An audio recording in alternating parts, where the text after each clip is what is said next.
Good morning, welcome back to my new mini blog. তো দেখো আজকে ওয়েদারটা এত সুন্দর, তাই সকাল সকাল ব্লগটা শুরু করলাম।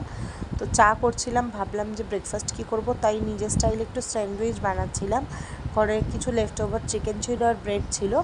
তো ব্রেডটা জাস্ট ব্রেডের উপর কাটিং করে চিকেনটা দিয়ে ওর উপরে চিজ অরিগ্যানো দিয়ে 2 পিস সেঁকে নিলাম উইদাউট বাটার, কারণ বাটার আমার হাজব্যান্ড খায় না। তো দেখো ওর থেকে মানে ওর রিয়াকশান দেখেই বুঝতে পারছো হয়তো যে স্যান্ডউইচটা ভালো হয়েছে। যাই হোক, সন্ধেবেলা কাজবাজ শেষ করে ছাদে গিয়ে একটু আড্ডা মারছিলাম।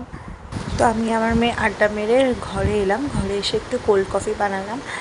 আমি আমার মতন করে বানালাম, আমি কোনো রেসিপি দেখে বানাইনি, আমার ইচ্ছা হলো তাই বানিয়েছি। তো ব্যাস, আমরা কোল্ড কফি এনজয় করি। আর আজকের ব্লগ এই পর্যন্তই। ভালো লাগলে লাইক করো, কমেন্ট করো, শেয়ার করো, সাবস্ক্রাইব করো এরম ব্লগ দেখতে চাইলে। টাটা।